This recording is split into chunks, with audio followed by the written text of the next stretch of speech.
మానవాళికి మూల పురుషులు ఆదివాసులకి వందనం, భరతమాత ముద్దు బిడ్డలు గిరిజనాలకు హరిచందనం. రాయి రాయిని రాపిడి చేసి నిప్పునే కనిపెట్టాము, కూటి కోసం పాటుపడుతూ కలలనే పుట్టించినాం.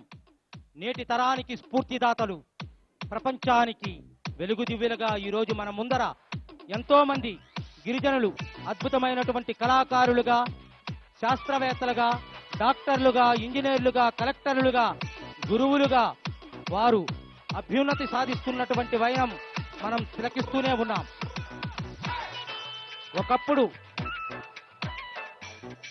అంధకారంలో ప్రగ్గినటువంటి ఈ గిరిజన జీవన శైలి ఈరోజు విజ్ఞాన వెలుగు కాంతులతో నాగరిక సమాజంలో మన ముందర అందరి దగ్గర కూడా తలెత్తుకొని మన భారత సాంప్రదాయానికి నిలువెత్తు నిదర్శనాలుగా మన ముందర ఈరోజు వారు అనేక రంగాలలో అభివృద్ధి చెందుతున్నటువంటి వైనం మనందరం తిలకిస్తూనే ఉన్నాం.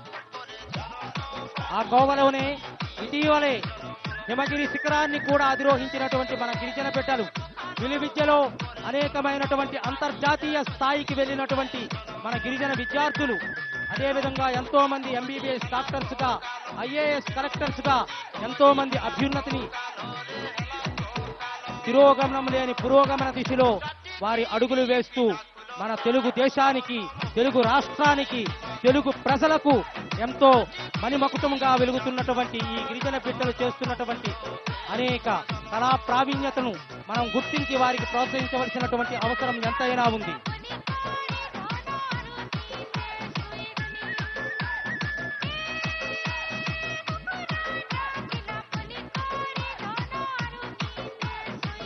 ఇప్పుడు మనం తిలకిస్తున్నటువంటి నృత్యం చేస్తున్నటువంటి వాళ్ళు tribal welfare residential school Araku బాలికలు అద్భుతంగా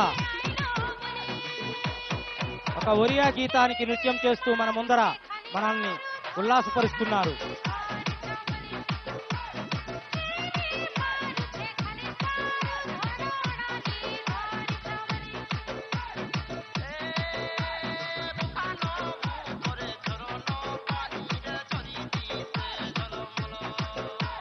దయచేసి స్తబ్దతగా మనం కూర్చుంటే కళాకారులకు ఉత్సాహం ఎక్కడి నుంచి వస్తుంది?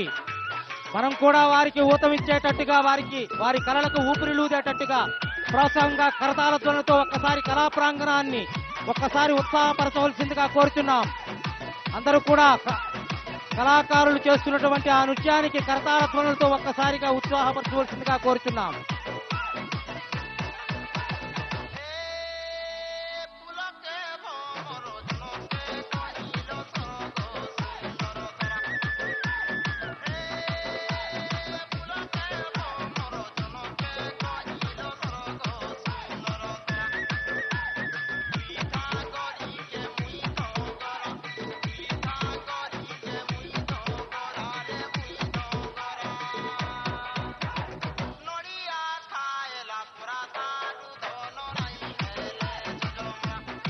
తదుపరి group song nature cultural group వారు అరకు వ్యాలీ వాళ్ళు సంసిద్ధంగా ఉండవలసిందిగా కోరుచున్నాం.